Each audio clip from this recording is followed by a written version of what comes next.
No mistake from the Frenchman. God, should have been the man. Yes, sir. First class flights on the Sensational! Here comes Ward-Prowse. Loftus-Cheek takes aim. This is Corner Flag Talk. Hey guys, thanks for joining us once again. It's me, your boy John. Now we're back here, you know. Me and Virgil here again. Virgil, you good? It's been a while. It's good to be back. So we're gonna do another one of these transfer break club assessment episodes. Gonna break it down. And I am actually gonna get to be the resident fan of the show for once. And Virgil gets to be the neutral party. Yeah. So that means obviously we're talking about Arsenal. Anyways, let me just get into it. So the first thing that is be on the agenda is transfer activities. So Virgil, go first now. Right, for the transfer activities, looking back at beginning of the 2018 season, Arsenal, they brought in a couple signings. They strengthened areas and they strengthened, which was in the defense when they brought Socrates, the goalkeeper when they got Leno, midfield when they got Torreira, and also when they had Guendouzi. So out of all, I just felt only one signing really disappointed. That was the China. Yeah. Because he came in and Arsenal needed the experience that he could have brought, but Yeah. it clearly showed that he couldn't really live up to the pace of the Premier League. Yeah. But I feel for the transfer activities, everybody that they brought in played their part and they added something. They added a new dynamic to Arsenal. Yeah. So for the transfer activities, I would give them a B. Right. For the activities, I feel everybody that they brought in played their part and in their own way made the team stronger. Well, that's cool, man. For me, I think I'm gonna be as well. I would be plus. Yeah, I would be plus because I agree with Virgil. I think all these transfers were good transfers, and what I liked about last year, especially, was how efficient we was. We signal out these 5 different positions, or really 4. Guendouzi was more prospective signing that had a big impact, but we picked out 4 areas that we needed help. We needed a backup right back, we needed another centre back, we needed a defensive midfielder, we needed a keeper who could play with the ball at his feet. And for the most part, I think all of those signings were good signings. I think Socrates started off a little rough, and he's having his little moments here and there where he's a little rash, but I think all in all he is a good defender. Lichtsteiner was a big disappointment, and Torreira was a huge sensation, and I'm hoping that after a year of acclimatizing, this is just him to go from strength to strength.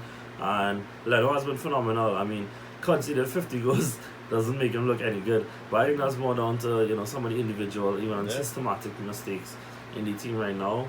And the reason I wouldn't go higher is that I know our budget was low, and I know that had to play into how much transfer activity we could have done. But what the club let me down is that I felt like we went into the season with almost no wingers. Mkhitaryan was kind of singled out as the only winger, with Iwobi probably being another winger.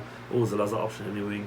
And none of these guys you could say are out and out wingers. And we really lacked in that pace going forward. We lacked in that directness that the wingers bring. We look at the impact Eden Hazard has had for Chelsea, and Arsenal did not have a player to do that similar kind of impact. And on the flip side now, we allowed players either to let go or go on loan who fill those roles. Players like Jeffrey in Adelaide, and for those who might not know, he finished as one of the top dribbles completed in in France.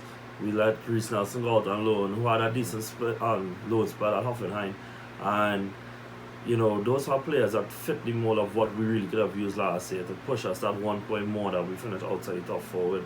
And I felt like there were things to be done out there. There were probably a little loan deal here and there that, as we saw Chelsea use effectively in the market to bring Kovacic, that we could have tried with anybody really, and get a winger in, because I really feel like that was a huge thing that we didn't address. The next thing would be the expectations versus outcomes. So I will first. I had it down as a B minus. Reason being, my expectation was I didn't really care, and I don't mean this in a disrespectful way, about the cups. All I really wanted last season was Champions League football at the end of it. and that was a failure. However, the only reason I didn't give it a big failure is that when I looked at the scores at the beginning of the season, and objectively speaking, I saw Arsenal being arguably the fifth, maybe even sixth sixth best team, in the league. And I know getting into the top four would have been tough. And to finish 1 point outside of the top four showed that we did really good, and it went down to the last couple of match days. And we also reached the Europa League final, where ultimately we lost to Chelsea, which was a step further to what we did last year. However, my disappointment comes in how we went about not qualifying for the Champions League. And just really quickly, after Arsenal had played Manchester United before the last international break, that was Arsenal's last opponent in the top six, right? After that, every other team in the top six had to play another top 16 twice. Arsenal arguably had the easiest fixtures on paper, and ultimately went out to, not because of their own doing. Sorry, they were out on their own doing. They lost 3-1 to Wolves, lost 3-2 to Palace at home, lost 3-0 to Leicester away, drew 1-0 with Brighton, lost 1-0 to Phil Jagielka goal to Everton. And without being disrespectful to these teams, those are games Arsenal should be winning. Their poor away record is what they paid for. And again, it goes back to the transfer activity, because when you look at away from home, and you don't really get the nice football going, then is when you need individualism to pull it out. We look at how much Sterling and De Bruyne and Bernardo Silva picks up the ball and just have their individual moment of brilliance to get our one goal that makes the difference. Look at the ball that went centimeters over the line against Burnley. That kick evidently proved important for them to win the title. And I felt like that is something that was in their own doing. With all due respect to Chelsea and Spurs, we should not have allowed them to finish above us given the fixtures we had. And ultimately, it was nobody else's fault other than our own. But at the same time, only 1 point outside the top four. So, it on one side doesn't look as bad, but it was just the manner in which, losing 4-1 in the finals, in which, with again all due respect to Chelsea, we should have been wanting it more, at least on the day. So, yeah, B minus, B plus, all that. For my reason for that, I'll give them a C, because I felt like where they was good in Arsenal season, they were also bad, and those things really kept contributing throughout the season. It felt like the main thing Arsenal fans, and I just said, wanted was the Champions League football. They wanted the top four finish, and it didn't matter which way it came. The fans at the beginning of the season were pushing for, okay, they keep going, they could push and finish top four. Yeah. But I just felt like through the season they had 21 wins, 7 draws, 10 losses. Yeah. And you think about it, those losses and those draws came down to teams where they should be beaten. Yeah. And also slight little errors, whether it be from defense, whether it be from in goal from the goalkeepers. It just felt like a lot of things was, were going against Arsenal, but it was mainly down to Arsenal. Reason why this was going against. And through the season, it had a lot of Arsenal. It had a lot of tinkering with the side. It had never really had a set formation throughout in the earlies. There were a lot of position changes and a lot of different formation changes. But and as I say, like where there's always a good, there's always a bad for Arsenal season. Looking at the 73 goals they scored, and then compared to the 51 goals the 51 goals they conceded. Yeah. It just, most of those goals that they conceded could have been avoided, whether it belongs to poor defending. There's a lot of things that Arsenal caused on themselves. Yeah. And looking in the Premier League, they were good in the Premier League. Yeah. They were good in the Premier League, and they were also good in Europe. Yeah. But it felt like coming out this season, Arsenal, their mindset kept changing. They're like, okay, we're pushing for top 4. Coming on to progressing into Europe, they're like, okay, well, maybe we should put all our eggs in this basket. Yeah. And they're like, no, we shouldn't put our eggs. Let's focus back here. Yeah. It seems winnable here. But just coming on to in the final 5 games where I think they needed, they needed 6 points. Yeah. And only managed to get 5 points out of that. Ridiculous. It just felt like the players didn't know where to put their mind. Well, this is from just my assumption, but the players just didn't know what to focus on. I just felt like, and I just said this, the sour part about it is how they lost the final, the European final, because to make a final, that's a big thing. To go through those opponents in Europe and make a final in Europe, that's a big thing. It just felt like on the day they should have pushed more on it. I just say, as a fan, that Europa League rule is very dumb, because they said that the winner gets a Champions League spot, but then the runner-up gets nothing, because if the winner already has a Champions League spot, then it's go allocated to some FIFA rankings, right? All I'm saying is, but they may do nothing to earn that, because to all the respect to the French league, that spot went to Lyon, I think, the fourth place team in the French division. What all they do to get that? With all due respect, no French team was in the semi-finals at least of the Champions League. No French was in the semi-finals of the Europa League. What all they do for that, dog? I find them, that's me thinking, and I'm not saying this because Arsenal finished fifth. Even if United had finished fifth and we were sixth, and I say this, since Chelsea won it, being the English team that won it, that extra spot should just go to the fifth place team in the English division. But just before we move on, you raised a very good point, Vigil, that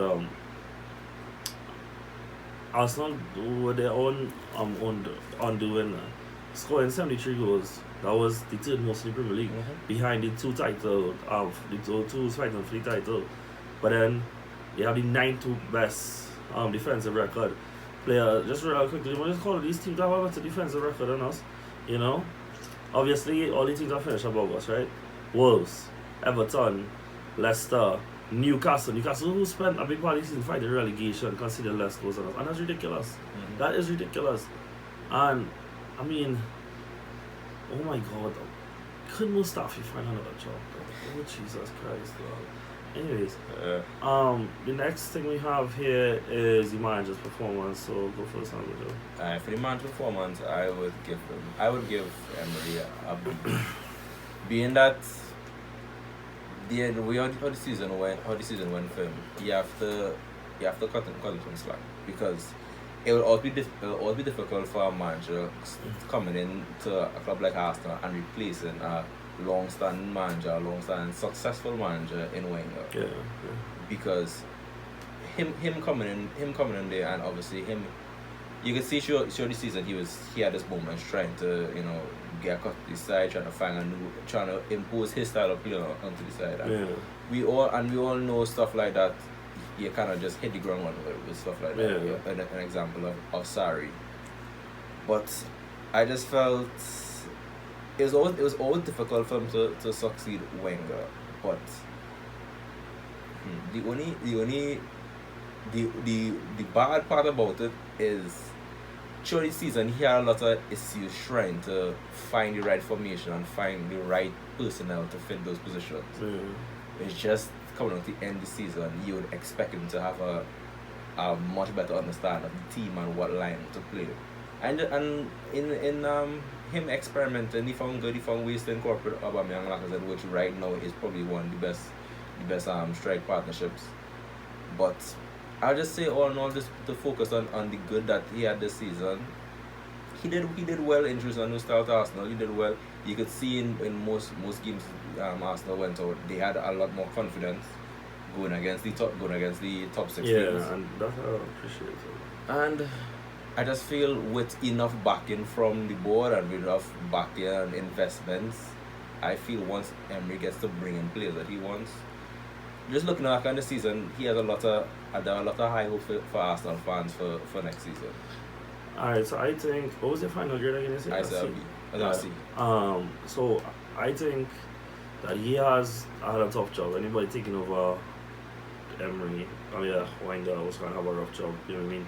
We look at David Moyes and his following cast after Sir Alex Ferguson, and in my opinion, they're still looking to try and get it right. And we're talking about 6-7 years down the line since Fergie left, right?